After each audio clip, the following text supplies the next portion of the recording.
Shall we? Let's get started. So last class we were talking about these double integrals in polar coordinates. And I just started giving you the introduction of how we can go from Cartesian to polar, polar back to Cartesian, and just how having this new coordinate system is helpful when we have regions that are not in the shapes that we've dealt with in the previous sections. So we didn't get a chance to actually do any integrals because we had just set up the relationship, right, between polar and Cartesian. So I stopped class talking about what a rectangle is in polar coordinates. So remembering that when we're in the Cartesian coordinate system, when we write closed interval AB crossed closed interval CD, I told you that's not a cross product. This is just a special notation we use to represent all the points in two-dimensional space x, y in Cartesian, where your x is between two constants and your y is between two constants. So if your x is between two constants a and b and your y is between two constants c and d, you get this standard rectangle in Cartesian space. But the question is, what would that look like in polar coordinates? So what does a rectangle look like where you have all the ordered pairs r theta, not x, y, r and theta, where your theta is between two constants alpha and beta, and your radius is between two constants a and b. And this is it right here. This is the picture of a polar rectangle. So if I change my radius, my inner and outer radius, let me put it here. So we're saying the set of all polar points, so we're in polar here, the set of all polar points where your theta is stuck between two constants alpha and beta, and your radius is stuck between two constants a and b. This set right here of points creates a polar rectangle. Y'all remember what the polar meant, right? The r is how far you walk out, and the theta is the angle that you turn. So you always start oriented like you're looking down the x-axis. Your theta puts you here, right? Turn and then walk out a certain distance.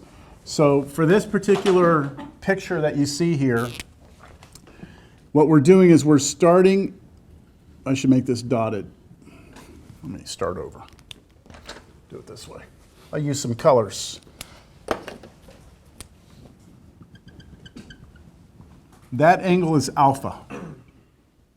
So we're between alpha and beta. So from that angle all the way around till we get here,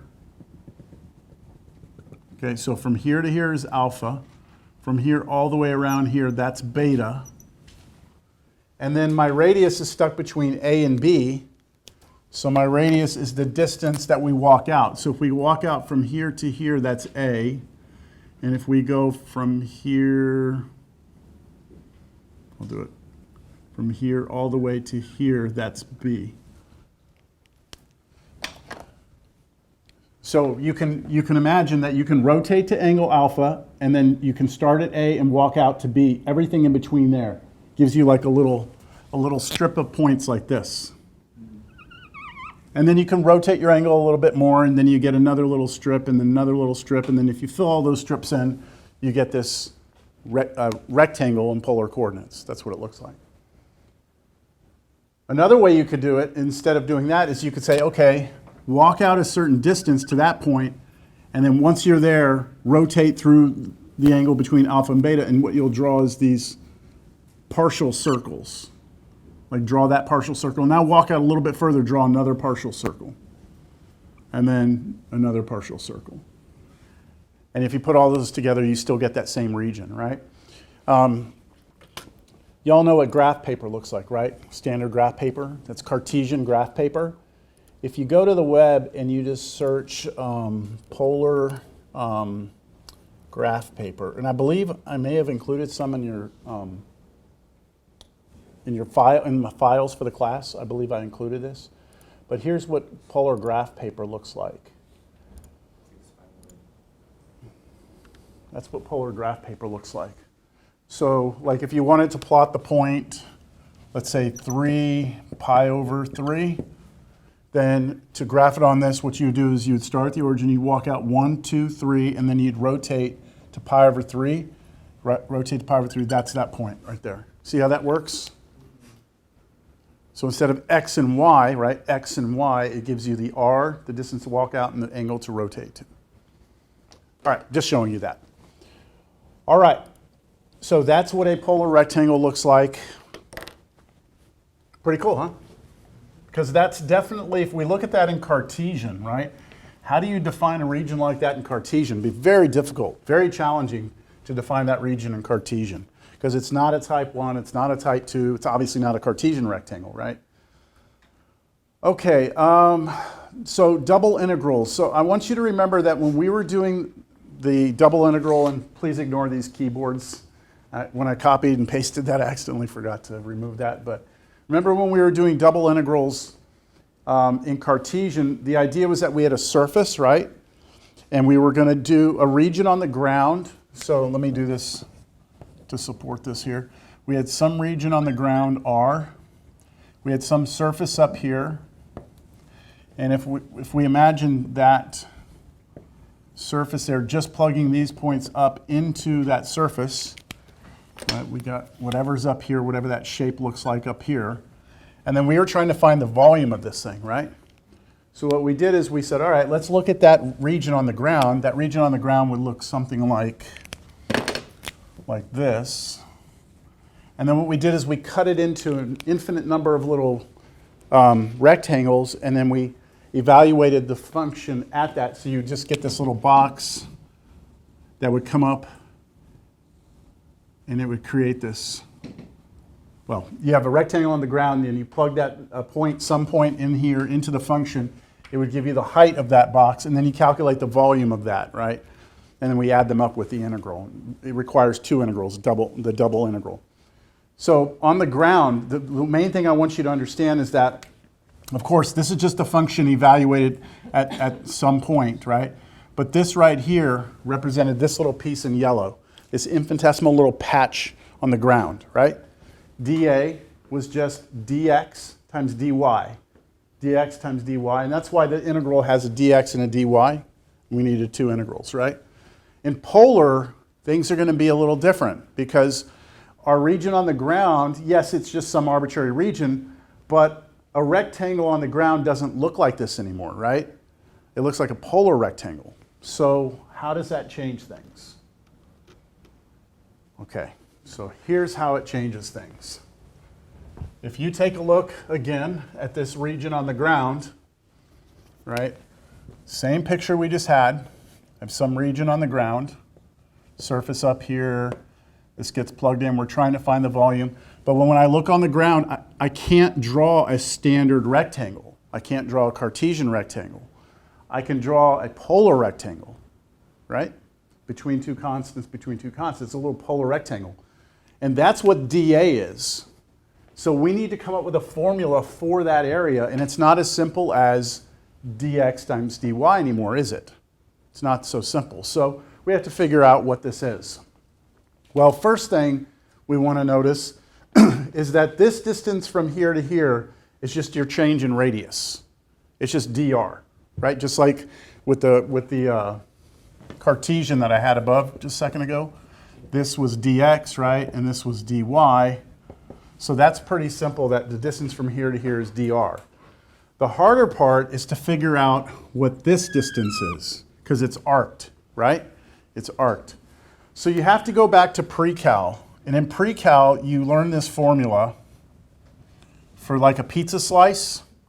If you want to know S, which we call the arc length, and you know that this is the radius from here to here, and this is your angle theta, that the formula is that S equals r theta. That's from pre-cal. But the catch on this is that your angle, if you're going to use this formula, this angle must be in radians. You can't use degrees or the formula doesn't work. So this is in radians. I don't know if y'all remember that formula, but that's how we come up with the circumference of a circle. If you give me a circle, it has a radius of r. We all know circumference is 2 pi r. Yeah. Well, that's just this formula. But what's the angle if I want to get the whole circle I go all the way around, the angle's what? 2 pi, so it becomes 2 pi r. So circumference of 2 pi r is just one particular case of that formula. But for us, this is what I want us to look at. Now, this is our little arc length. Like this is like the S now. We want to figure out what that is. And to figure out what that is, I need to know the distance from here to here, which is exactly r. And then this right here is the angle, right? And for us, that's how much the angle's changing. D theta, the change in theta is something I do know. And so this d theta takes the place of theta here. And so if you want to know what S is, where is it? I don't have it written. I think it might be below. Hold on, scroll down a little bit. There it is. There we go. R theta. So this piece right here is R, sorry, not R theta, R d theta.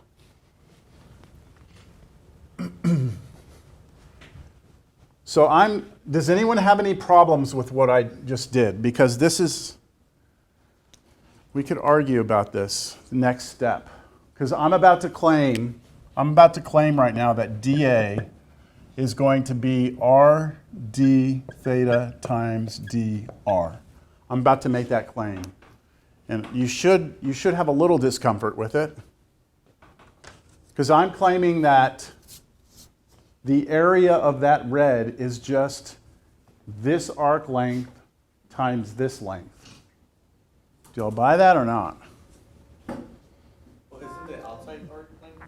Yeah, what about this outside? It's different than the inside, isn't it? So why did I use the outside? Why did I use the inside, not the outside, right? Yeah.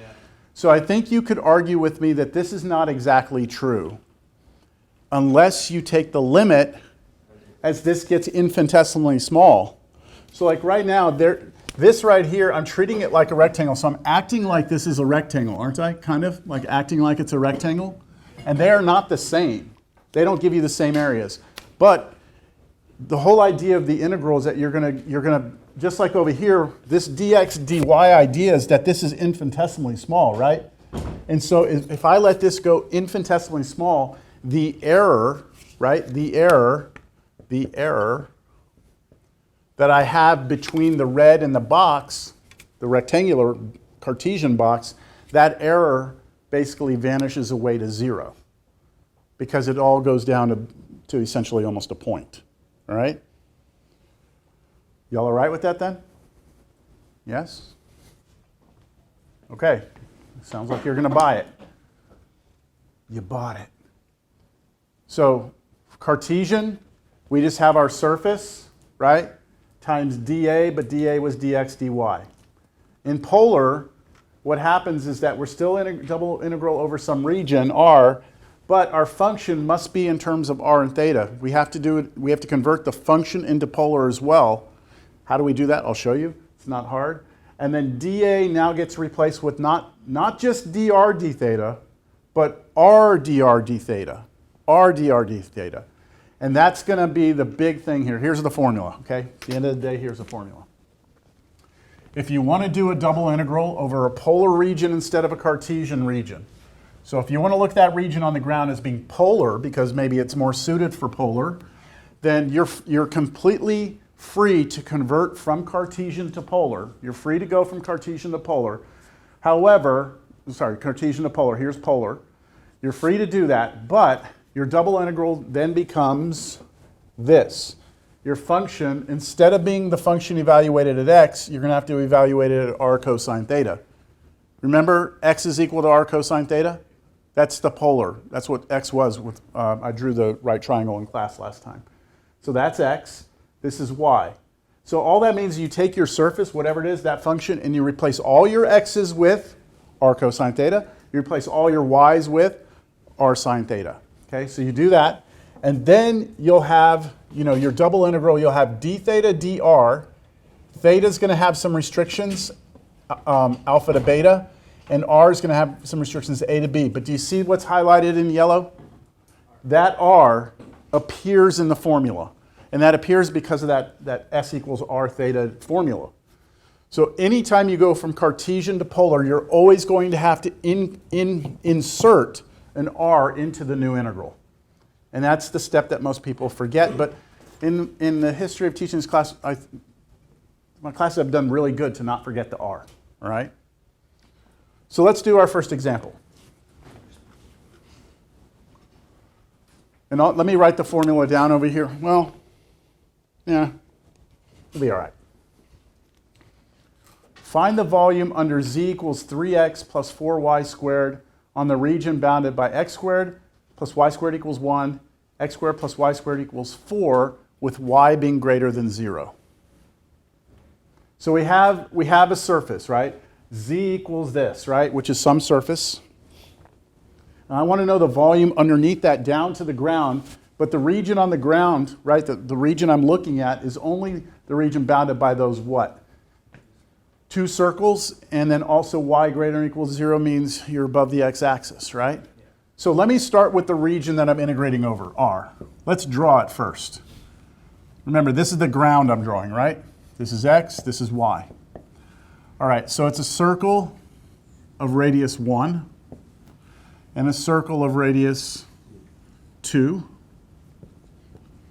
But I'm only allowed to be y greater than or equal to 0, right? Which means above the x-axis or on the x-axis. So here, like this. Squeaky. There's your R right there. A little rainbow. Is that what you said? Rainbow? Okay, that's what I thought. All right, so we look at that and we're like, okay, back, if we want to stick with Cartesian, right? This is obviously not a rectangle. Then we have type 1 and type 2, right? Type 1 would mean that we would need to have, like, we would need to be able to have our x's between 2 constants and our y's between 2 functions. Kind of, but how are you going to define this top arc, right? It's going to be a little hard for you to define that. You're going to need a square root in there. And then it switches, right? Like from here to here, it's 2 different things, top and bottom, and then from here to here, it's 2 different things. You see it's kind of a pain in the ass, type 1. Type 2 wouldn't even work because these aren't functions of x. I'm sorry, these aren't functions of y, so type 2 won't work. But isn't that like a perfect polar region? I mean, this is as good as polar regions get. In polar, what does that region look like? So in polar, it's the set of points r theta such that, what can you tell me about my thetas? If you're in region R, your theta is between what? 0 and pi. 0 and pi. And, okay, tell me about R, if you're in that region. 1 and 2, right? 1 to 2. That's it. Right? Your angles between 0 and pi, and all your distances are between 1 and 2. As a polar rectangle. So I want to convert this to polar. Now let me write down first what the original integral would have been if I stuck in Cartesian. It would have been the double integral over R, right? This region R. And then what's my surface? This is it right here. That's my function of x and y, right? 3x plus 4y squared. And then I just would have been able to put dA, because I can't do dx, dy, or dy, dx, because I don't know what the limits of integration would be, because this is a weird region. It's not going to be easy for me to define. But I'm free now to convert that to a polar region, or to a polar integral. If I do the double integral over R, okay, now I need to convert to polar. So my original function, 3x, now gets replaced with 3 times, what's x when you convert? R cosine theta. R cosine theta. I'll put this in a different color, okay, just so we're clear. What I'm doing is I'm replacing this x, right, with R cosine theta. All right, then we have plus 4 times, and now the y, it's replaced with R sine, oh, why did I not do that? Okay.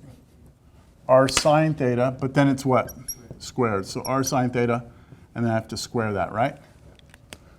And then that's it with that, right? And now the dA is going to be still dA, right? But, well, I'm going to do that next step. So now what I'm going to do is I'm going to say, all right, this is equal to Now I'm going to have my limits of integration. 3r cosine theta plus 4r squared sine squared theta. Okay, now dA becomes r dr d theta, right? There's that r in red. There's that r that we're not going to forget, right? We had to insert that because we went to polar. And I'm going dr d theta. Do you think I can switch it d theta dr? Yeah, because these are constants, right? They're between constants, and so you can always switch your order of integration. So inner integral is dr, so my restrictions on r were from 1 to 2, and then theta's my outer integral goes from 0 to pi. There it is. That's the setup of the integral.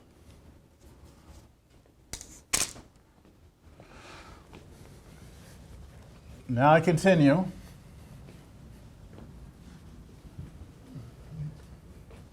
Let me clean this up a little bit. So we've got integral goes from 0, double integral, 0 to pi, 1 to 2.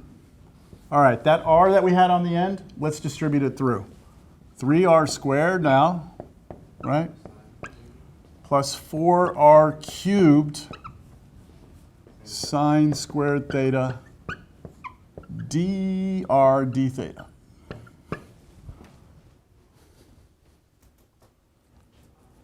Okay? There we go. Let's do it. Let's compute this whole thing. It's going to suck, but let's do it. Any questions up to now?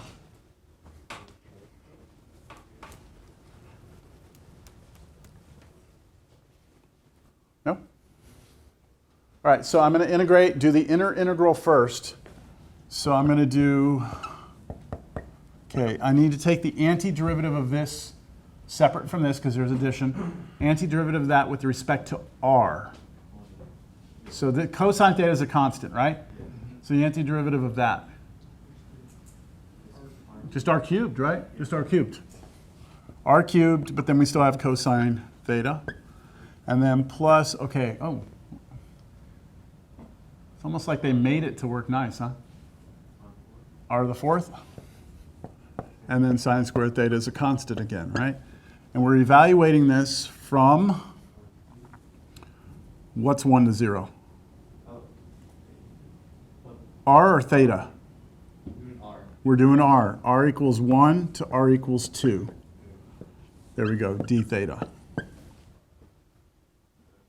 All right, now we should be able to plug in 2 and 1, right? Let's plug that in. So integral 0 to pi, we still have to deal with that. All right, let's plug in 2 and then 1. Oh, I sure wish it was 0 and 1, huh? Oh, well. All right, so when we plug in 2 here for r, we get 8 cosine theta. And then plus 16 sine squared theta. And when I plug in 1, I just get cosine theta plus sine squared theta. And I can clean that up a little bit, right? I can get rid of that, like distribute the minus through, and then that'll combine together. So, yeah, 7 cosine theta plus 17, right? Oh, minus, sorry, 15. 15 sine squared theta d theta.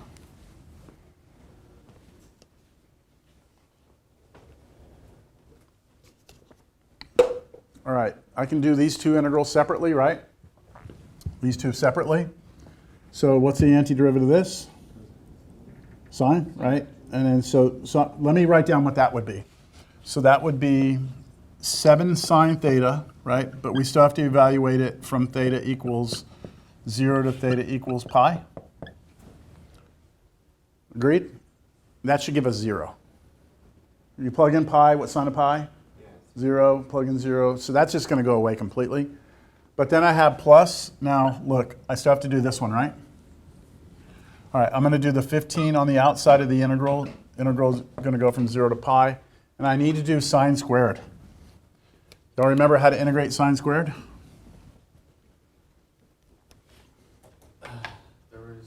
There's something. There's something. Yeah.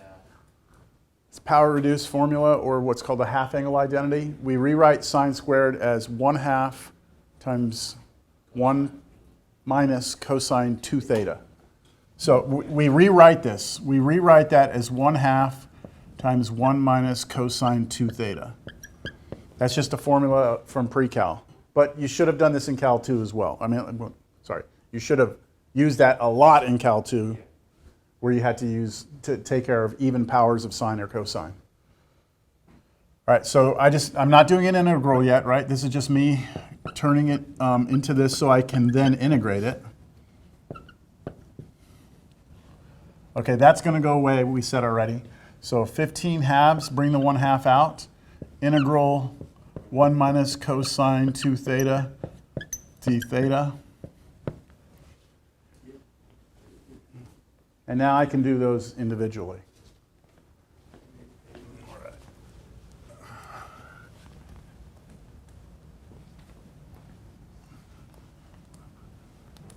All right, so this equals 15 over 2. Here comes the antiderivative. Antiderivative of 1 is theta. Okay, what is the antiderivative of this? It's sine of 2 theta, but we need something in front of it. 1/2. So minus 1/2 sine 2 theta. Evaluate this from, oh, you know, I forgot to put 0 to pi here, I'm sorry. 0 to pi there. Theta equals 0 to pi equals 0. What the hell is going on? Theta equals 0. I'm having a weird day. It's been weird all day.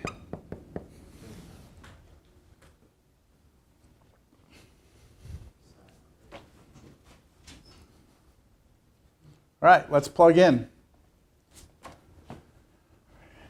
Hey, wait a minute. Okay, so when we plug in pi, we get 15 halves, and then that's pi, right? And then this is 0. 2 pi, sine of 2 pi is 0, right? So it's gone. And then minus, when I plug in 0, I get, everything goes away, right? You get 0. So the answer is 15 halves pi, or 15 pi over 2. That would be the volume underneath that surface.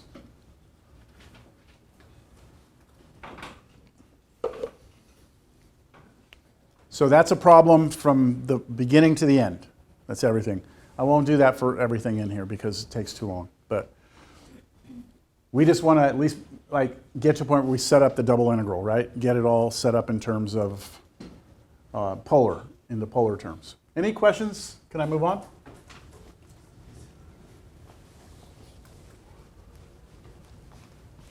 Did you have a different identity? That's the standard for sine squared. You can't use a Pythagorean identity because if you do Pythagorean, you'll turn into like 1 minus cosine squared, and then you still have to deal with the cosine squared. So anytime you have an even power by itself, an even power of sine or cosine, right? The standard thing is to use that formula, which is, it's called the half angle identity in some books, and other books it's called the power reducing formula. So For cosine squared, what's the... 1/2 parentheses 1 plus cosine 2 theta. That's gross. Yeah, the only difference is a sign between in the middle. That's it. Yeah, and those are on those are on your formula sheets. Yeah. It's under the half angle identity. Wait, are they? I'm pretty sure they are. I want to say that's most likely. Yeah. All right.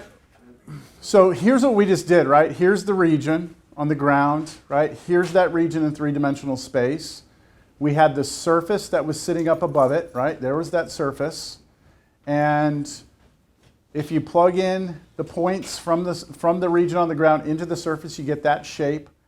And then if you look at the solid, you get this solid. I'm going to have to take the surface out. Do y'all see that solid there? See how part of it is above the xy plane, part of it's below? So remember the way this works, right? It counts the part above as positive volume and the part below is negative. So what we found was the net volume of this. We're not concerned at all with trying to like figure out how to separate the positive part from the negative part. We're not worried about that here. Well, let's see if we can get this one going. Find the volume bounded by the paraboloid z equals 4 minus x squared minus y squared in the plane x equals y. In the plane x equals y. I'm going to steal one of these chairs. Can I get that one? Is that all right if I take that one?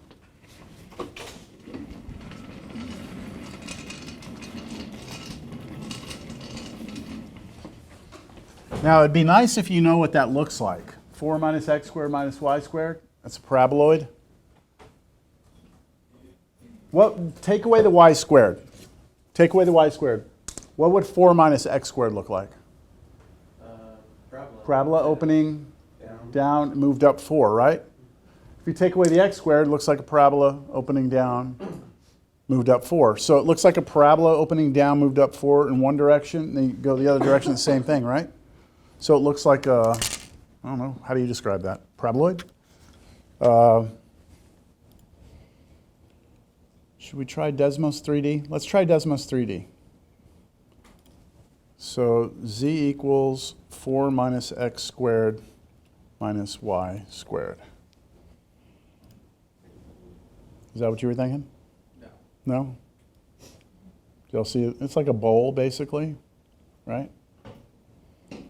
So we want to find the volume between that and the xy plane. The xy plane is z equals what? 0. Okay, so we want the volume.